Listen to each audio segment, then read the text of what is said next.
Well, quick thank you to the Hillyer staff for putting this together and bringing us all into the same room to have this conversation. So thank you so much. My name is Célange Beck. I host the DGX podcast and magazine. It is an archival of artists, creatives, change makers. g.pack has been an artist that's featured on both the podcast and the magazine, so I'm happy to be able to share this conversation with him and do it with a live audience this time, so that's really fun.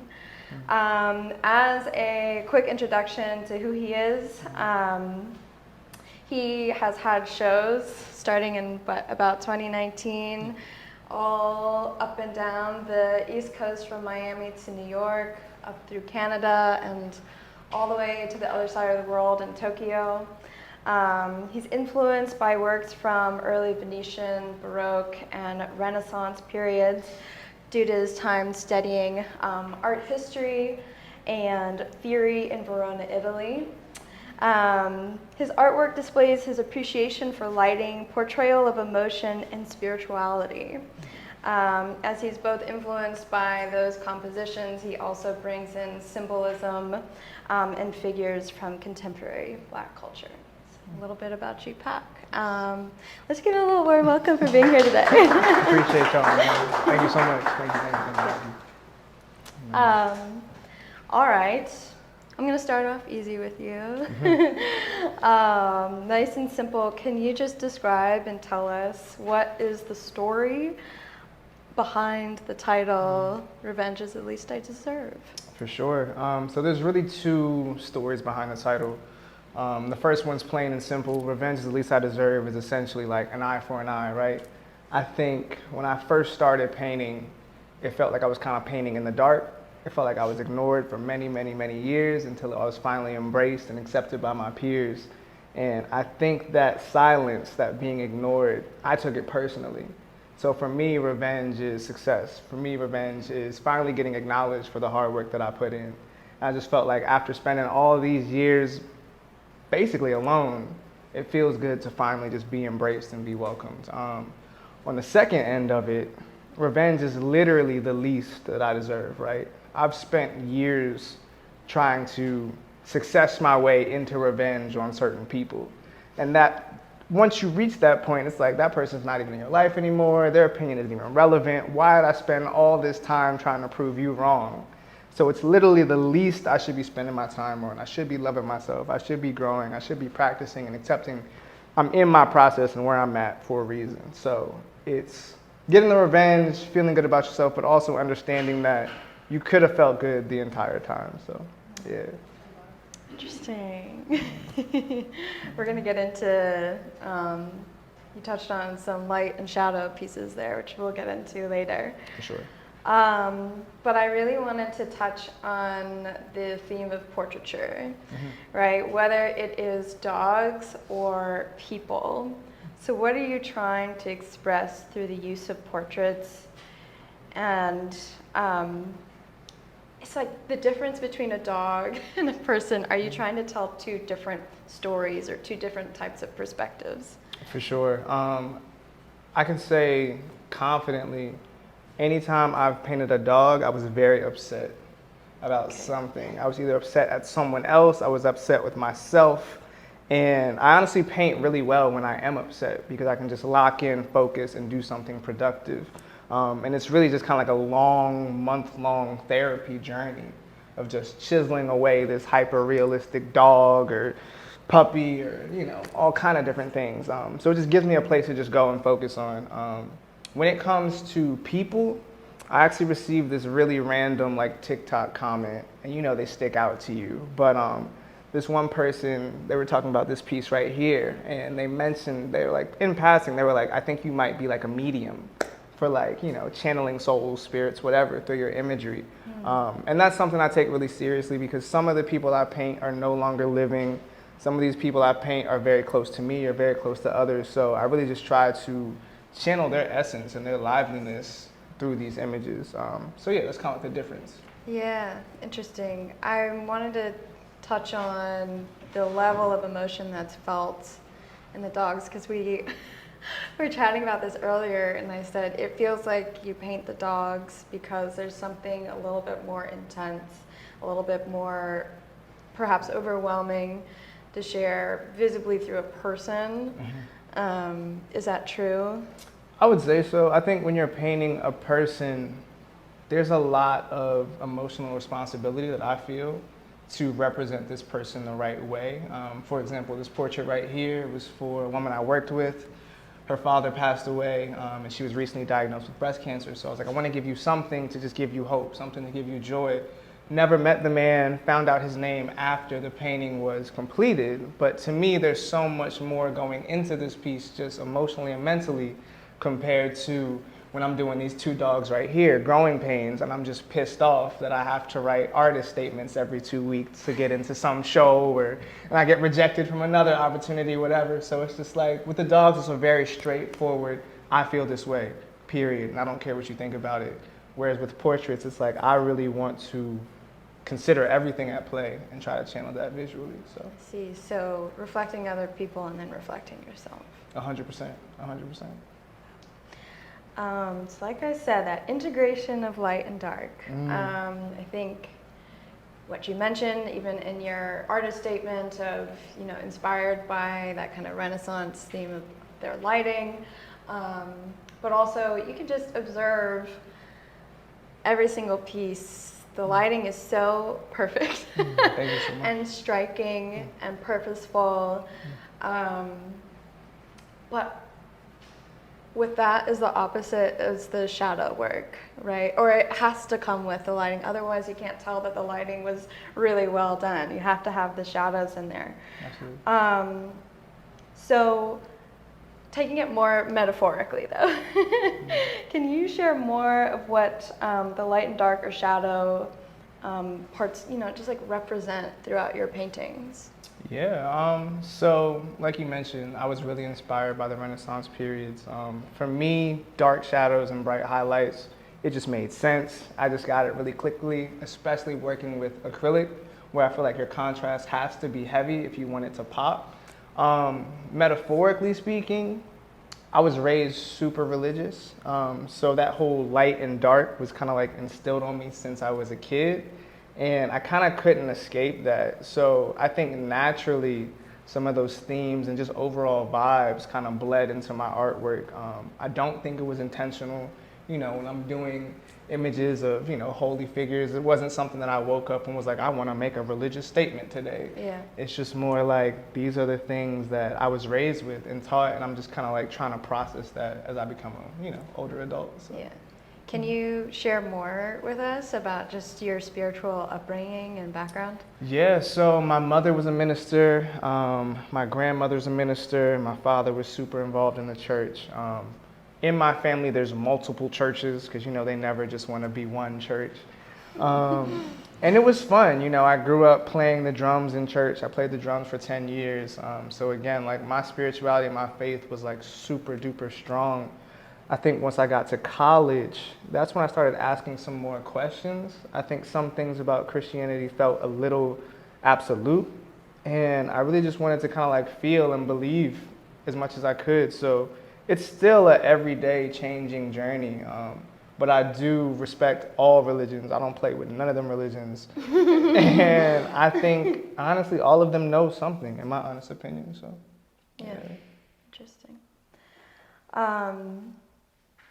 So we chatted about this, but we both actually recently met somebody in a space that we work in now, and he had mentioned to me, he's like, I hope that the space that I've curated is actually breath-giving, and that was really striking, because I'm sure plenty of people probably came into this space and said, wow, your work is so breathtaking, and I really am wondering if you feel internally like, actually, I hope it gave you breath. I hope it made you think more about life, feel more deeply about life, make the connections, and that it was, life and breath giving. And I want to know more specifically for you, though, what are the things that are breath giving to you that influence your work? I think, not to be corny, this is my partner, for y'all who don't know. But it's just like, I would say, honestly, you know what I mean? I think you helped me stay level-headed. I think you helped me from getting too deep underwater. And that's why I really wanted to honor you in that portrait. Outside of you, I feel like I'm finally just supported by friends, creatives, like people show up for me and I don't feel as lonely and like just cooped up in my room. Like, so I think my community, the people that are around, they give me all the breath, so. Yeah. Mm-hmm. On that topic, Célange back there. Yes. That's my doppelganger now, I guess. I know somebody came in here and was like, I wonder what it was like for him to paint his partner. And I guess I should ask you that question. Yeah, it was weird. I think it's weird when people watch me paint in general. But I think when you're painting the person who is watching you paint every day, that's ultra weird. And I think it was nice in the process of making that portrait, we ended up getting a studio space. So it was nice to just be able to take it and be like, okay, you've seen enough. Like, you'll see it the day of. But yeah, you remember there were some days when you're just standing behind me because you're curious and it looks cool to see yourself be painted, but it's also like super nerve-wracking because like I make mistakes constantly. And the last thing I want to do is like mess up your nose or something like in front of you. So I'm like, yeah, can you go away from me? But yeah, I think that was the only weird part about it. Yeah, that's funny. Just for the record, I wasn't being nosy. It's really calming to watch someone in their creative process. Like, we worked like across the hallway from each other at home, and so it's like my kind of getaway to just like sit on the couch and watch you just be in your creative moment, and I can like turn off mine and still like be in this kind of wonderland moment, you know, a little bit of a fantasy. I know it doesn't feel like a fantasy for you because you're working hard, but For sure. yeah, it's like it's very calming.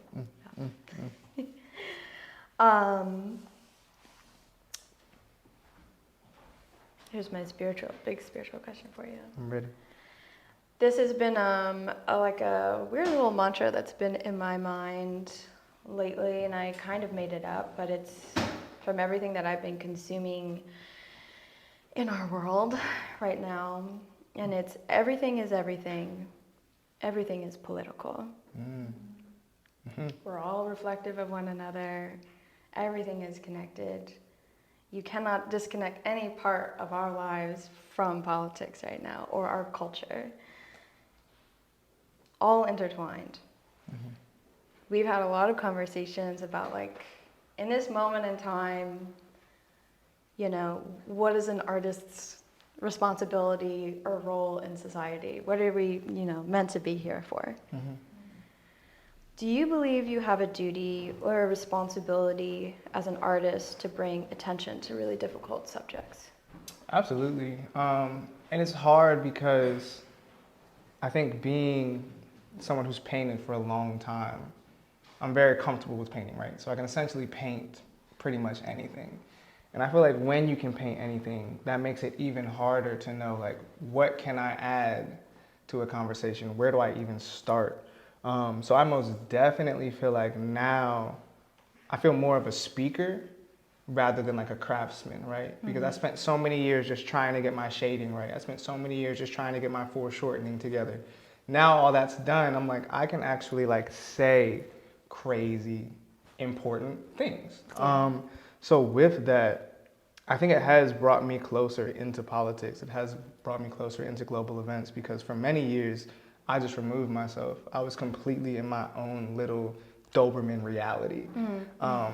But again, as I get older and as I develop a bigger following, I do want to be a voice for minorities. I do want to be a voice for my generation. And I tend to do really, really thorough research. Yeah, you do. Before I get ready to, you know, spend a month or two on a message that's going to be received by pretty much all of my community. So yeah, I take it super duper extremely serious. Yeah. A follow-up to that is, you know, you're very ambitious, big dreams, which you should. How will your community improve when you accomplish your dreams? keeping that in mind? Yeah, I think first, I think I just plan to lead by example, right?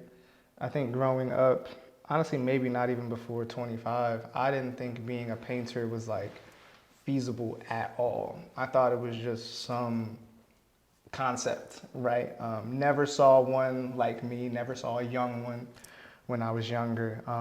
And I think by showing the power that these images have and can carry for years, people are getting this stuff on their body now, you know? Yeah, So it's true. like, I think again, by leading by example, doing my research, really trying to make statements that inspire thought, inspire reflection. If anything, you know, you talked about earlier about breathtaking, breath-giving. I aim for the breathtaking side because I want to evoke stillness. I want people to sit and stop and think, why did he say that? Why did he etch all 300 letters into that thing? Like, it must have been important. It must have been deeper than, you know, something for Instagram. So really just trying to lead by example and just try to like make positive impacts on people around me. Absolutely. And just so everyone knows, those letters are actually etched in and painted through to show the shadow work. That was the first painting that I've ever seen you actually do, start to finish. And I remember looking down and thinking, did he just carve letters into this? Didn't know that was possible. So it does show quite a bit of commitment, a lot of discipline. Appreciate it. Definitely. I'm not even sure how I want to phrase this question, but every single one of your pieces has like something that you're saving for like the last second. It's like the day before the show is due, the deadline is like he's painting the main thing that he wants you to pay attention to. And the whole painting is like incomplete if it doesn't really have that. What's the reason behind, you know, holding off until the last second to draw that, you know, put that piece in there? If I'm being 100% honest, I think now that we live together, I still like to keep some of the mystery. Secrets. I think that's important as, you know, just the type of artist that I am. I like to reveal the final thing at the end. I think that's what kind of makes my style what it is. And again, like the type of personality I am, like when I'm eating my food or when I'm getting dressed, I always save the best thing for last. So that's kind of just how I just reflected in my artwork as well. Yeah. It's just like 3 paintings in a row between like the snake and the knife or the chains or the flag. I mean, every single one is just that last piece in there. And it really like pulls the whole thing into focus. I think that's kind of like me branching into saying more, you know, because originally it would have just been a painting of you or a painting of 4 girls, but now the entire meaning, tone, effect just changes. So that's me just kind of like pushing some of those boundaries. Absolutely. Yeah. Tying all the pieces together, you know, what is the... I find that everything is spiritual, whether it's, you know, going through a physical experience, emotional one, a mental one, it is a spiritual one as well. Everything is everything. Putting together a show like this, what is the process mentally, emotionally, spiritually? Honestly, this show was a lot of fun. This was the first time I really got a lot of free range, and I didn't work with the curator, so I could really set the room up the way I wanted to. Let's hear how you like set up the room. I'm really curious. Yeah. For sure. So I knew I wanted a vinyl. I'm a fan of just text and text design. I think that's important in my aesthetic. And I knew Hellhounds was just kind of like a fan favorite, so I was like, let's just get it out the way. I really wanted to start with something new, which was you. You know our troubles with the frames. Long story short, we had these big frames that we wanted, and of course they come the day after the show opens, but that's just how the universe works. It was like, keep it plain, so we were like, cool. It all worked out. But I really just kind of wanted to wrap around the room. I wanted to have circles across from each other. I wanted to have one gold on each one. I knew this was my biggest piece, so it had to be the center. And I really wanted to work with skateboards, so I kind of wanted to close the show out with that. Why skateboards? I think growing up, skateboards, early 2000s, PlayStation, Tony Hawk, that just like really carved into my personality. Yeah. And back in 2020, I really picked up skating. It was super fun, and a couple friends were like, yo, we should try to make some decks with some of the local shops. But we didn't have time for that, so I just did it myself. But I think my favorite part about this room, again, super last minute, always adding a detail, was this accent wall. Originally, all these walls were white, and I came in here the day before the show, didn't even want to tell anybody I was going to do it because I figured they'd be like, you don't have time to do that. But I don't know. I know me. I know myself. I believed in it. And that's why I kind of kept it low, did what I had to do. And I think ultimately it just kind of like frames the room really nicely. So Yeah. I feel like a big topic of trust came up a lot as you were putting together the show, whether it was me being like, are you sure you have time for that? And you said, trust. And even, you know, the people who, you know, the staff here are like, are you really going to paint a wall? And internally like, trust. What does that like really feel like? You know, you've got 10 years in the game, and I know that a lot of these paintings are the process of, you know, teasing out that frustration, you know, like trust, like I am who I am and I'm gonna get it right. Like that, does it just feel like constantly trying to prove yourself? And I don't know if I would say prove myself, definitely constantly trying to like expand and stretch. I think last year was a really big eye-opening moment for me when I started doing murals. It was my first time working that big, and I just got it instantly. And I was like, if I can do a 45-foot wall in a couple days, I could probably do anything that I want to do in life, you know, eventually.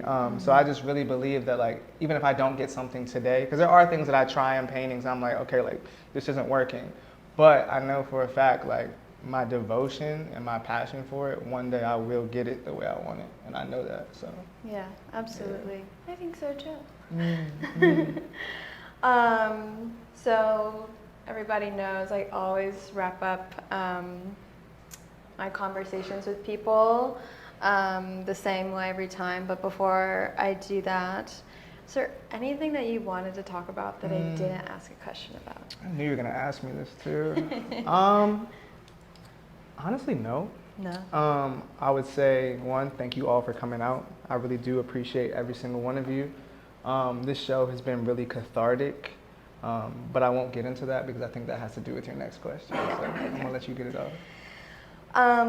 What was purifying about curating Revenge is the Least I Deserve? I think the most purifying part of this process, outside of this room, there was a short film that I put together. I worked with my grandmother. If you guys go to any of my social media, it's the first thing you'll see. But basically, I met her in her hometown, Youngstown, Ohio. My grandmother was born in like 1935 or something. I know that because I went up there to help her with her license plate and her tags and all these things. But while I was up there, I was really able to talk to her about what I'm currently doing.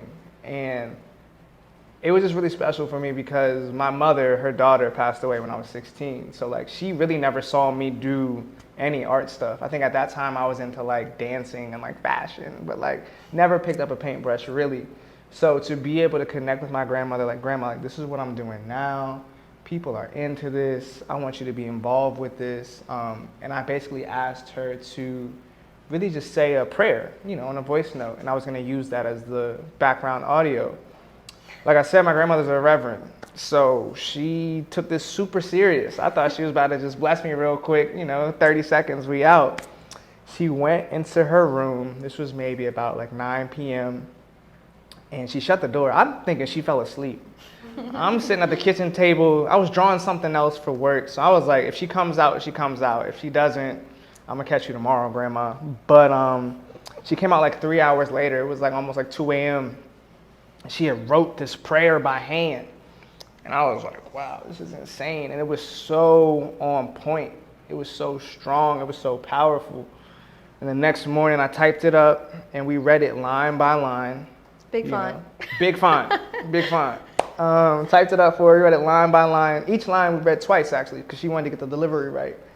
And yeah, we squished it, put it together, put it out. And for me, that was the first time I've ever gotten to work with any family, let alone literally the matriarch of my family. And we just had a family reunion, so like, to see my family, and now they see what we just did, it was just super purifying. And I think literally her prayer was like what I needed to just release a lot of steam. So, yeah. I love that. For Thank sure. you for sharing that story. It's really Absolutely. beautiful. Absolutely. I love that.